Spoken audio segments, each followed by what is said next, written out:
This is the second gas line this morning. What happened at the first? They ran out. I've been in 2 gas lines already. This morning? This morning. How long did you wait for the first I've one? been in both lines over an hour, and I'm out of gas. For millions of Americans, this may be the worst weekend they've ever faced for finding gasoline to give them the automobile freedom they take as their due. Gasoline shortages are spreading across the country. Odd even service, gasoline lines, and closed gas stations are becoming increasingly common. Some of the people online here have been in other lines and still don't have a tank of gas. Krisis 1973 adalah krisis peminyakan yang diakibatkan oleh embargo minyak negara-negara anggota OPEC terhadap Amerika Serikat dan negara-negara di Eropa Barat akibat penyokong persenjataan Israel dalam Perang Yom Kippur. Embargo tersebut menyebabkan kelonjakan harga minyak dari $2 per barel menjadi $11 per barel dan kelonjakan 40% harga retail minyak BBM bagi konsumen di Amerika Serikat. We are heading toward the most acute shortages of energy since World War II. Krisis minyak yang terjadi pada tahun 1973 bermula pada 6 Oktober 1973 saat Mesir dan Suriah menyerang Israel. Egypt and Syria are at war with Israel today for the first time since the Six-Day War of 1967. Forces from the Egyptians and the Syrians attacked Israel on the holiest day in the Jewish calendar. ובארצה אלמודיה כי היום, סמוך לשעה 2 בצהריים, פתחו הכוחות המצריים והסוריים בהתקפה בסיני וברמת הגולן, וכוחותינו פועלים נגד התוקפים. כתבינו מוסרים כי בשל פעולות של מטוסים סוריים בגזרת רמת הגולן, נשמעות ברחבי הארץ ספירות עולות ויורדות, ולהן ספירות אמת. Perang ini disebut sebagai Perang Yom Kippur, di mana Perang Yom Kippur merupakan perang keempat Arab Israel. Sebenarnya Perang Arab Israel telah dimulai sejak tahun 1948. That was a surprise because they surprised us because we were not ready for the fight, but because it was a holiday for us. Otherwise, we wouldn't make a surprise like they did today. Tujuan Mesir dan Suriah menyerang Israel adalah karena mereka ingin mengambil kembali wilayah mereka yang pernah direbut oleh Israel pada Perang 6 Hari tahun 1967. Di sisi lain, mereka juga ingin membalaskan dendam mereka atas kekalahan mereka di perang tersebut. Perang Yom Kippur terjadi selama kurang lebih 20 hari, di mana selama 20 hari tersebut beberapa negara juga ikut membantu, namun malah membuat konflik semakin melebar.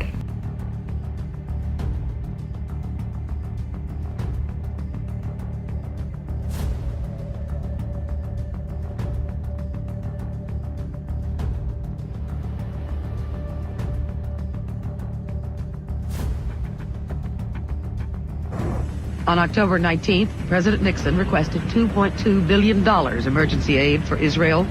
Melihat tindakan Amerika tersebut, negara-negara Arab yang tergabung dalam OAPEC atau Organization of Arab Petroleum Exporting Countries menggunakan minyak sebagai alat untuk menekan Amerika Serikat agar mengurangi dukungan terhadap Israel. OPEC tahu bahwa sejak 1970, Amerika Serikat dan negara-negara di Eropa bergantung pada pengiriman minyak dari Timur Tengah sebagai epicentrum pasar minyak dunia. Oleh karena itu, mereka menjadikan minyak sebagai alat untuk menekan Amerika Serikat dan sekutunya dalam perang melawan Israel, karena mereka dapat memainkan kontrol atas minyak dunia. I think what we have as an oil weapon is far more greater than what we did. What we did is nothing at all. OPEC sebagai induk dari OAPEC menyetujui keputusan tersebut dan mengadakan sidang pada 16 Oktober 1973 yang menghasilkan keputusan untuk menaikkan harga minyak dan mengurangi produksi. The Middle East War produced developments all over the world today. The oil-producing countries of the Arab world decided to use their oil as a political weapon. They will reduce oil production by 5% a month until the Israelis withdraw from occupied territories. Tidak hanya menaikkan harga minyak secara sepihak, Arab Saudi diikuti oleh negara anggota OPEC lainnya mulai melakukan embargo terhadap Amerika Serikat dan negara-negara lainnya yang mendukung Israel. The decision to cut back on oil production as a weapon against Israel was taken at a meeting in Kuwait, which was attended by the Syrians and the Egyptians as well. Less Arab oil won't hurt the United States much, but it will pose quite severe problems for the Japanese and especially for the West European countries. And then what will happen is Europe has to live, and Japan, of course, has to live without oil from Saudi Arabia for so many years. Mengapa peranan Arab Saudi begitu penting? Hal ini dikarenakan negaranya merupakan penghasil minyak terbesar di dunia. Di tahun 1971 sendiri, sebesar 22,6% produksi minyak dunia berasal dari Arab Saudi dan terus meningkat menjadi 34,3% di tahun 1974. Arab Saudi juga dikenal sebagai negara dengan cadangan minyak terbesar di dunia, yaitu 37% dari keseluruhan cadangan minyak dunia. Yang pertama itu ada setiap pembelian bahan bakar itu dijatah. Kebayangkan yang biasanya kita beli sesuka hati kita, yang mau full, mau setengah, tiba-tiba tak dipatokin harus beli segitu. Lalu industri kendaraan di Amerika Serikat itu mengalami penurunan. Kenapa? Karena Amerika dalam memproduksi kendaraan itu dicap kayak kendaraannya boros bahan bakar. Sedangkan pada tahun 1973 kan seharga semuanya tuh naik. Jadinya itu bikin konsumen untuk lebih memilih untuk move ke kendaraan yang lebih hemat bahan bakar. Nah, kendaraan hemat bahan bakar ini diproduksi oleh Jepang. Jadi, di satu sisi itu memberikan dampak negatif bagi Amerika karena industri kendaraannya mengalami penurunan. Sedangkan di sisi lain itu cukup memberikan dampak positif bagi Jepang karena industri kendaraannya mengalami peningkatan. Padahal Jepang pada saat itu bisa dibilang kena imbas dari embargo ini yang cukup parah karena sebanyak 90% itu Jepang mengimpor minyak dari Timur Tengah. Jadi kebayangkan yang tadi kayak semua minyak itu asalnya dari impor dari Timur Tengah dan tiba-tiba embargo naik, ya kaget lah Jepang. Nah, terus dampaknya bagi negara-negara penghasil minyak ada gak sih? Ada. Apa itu? Sebenarnya lebih ke dampak positif sih, karena kan harga minyak kan melambung nih, otomatis negara penghasil minyak kaya dong, pendapatannya meningkat. Nah, hasil pendapatan dari minyak itu mereka sisihkan dan mereka berikan kepada negara yang kena imbas dari krisis minyak itu. Jadi ibaratnya membantu negara yang lagi kesusahan. To make the following statement on behalf of the United States. First, the United States shall insist on the strict maintenance of the ceasefire on site.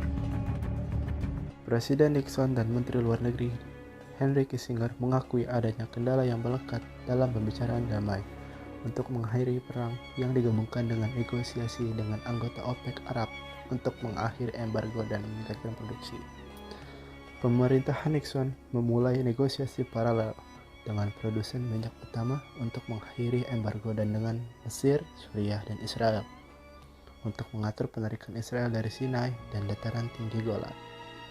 Diskusi awal antara Kissinger dan para pemimpin Arab dimulai pada November 1973 dan memuncak dengan perjanjian pelepasan Mesir Israel pertama pada 18 Januari 1974. Pada Maret 1974 di Washington Oil Summit, kebijakan embargo dicabut setelah bernegosiasi. Akan tetapi, efeknya masih terasa di sepanjang tahun 1970-an dan harga energi dolar meningkat kembali di tahun berikutnya di tengah melemahnya posisi kompetitif dolar di pasar dunia.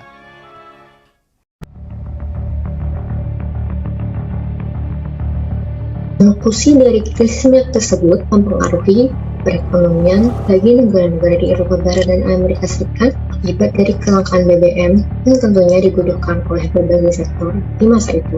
Negara-negara timur diuntungkan oleh embargo tersebut karena negara industri mau tidak mau terdorong untuk melakukan hubungan baik dengan negara-negara timur sebagai penghasil minyak terbesar, sehingga negara OPEC dapat meningkatkan bargaining position mereka. Namun, selain dampak negatif pertunjukan, embargo tersebut memaksa negara-negara berdampak untuk membuat revolusi energi seperti Prancis yang membuat prototipe kereta bertenaga listrik untuk menggantikan kereta bertenaga gas turbin, dan Belanda yang membatasi kendaraan bermotor.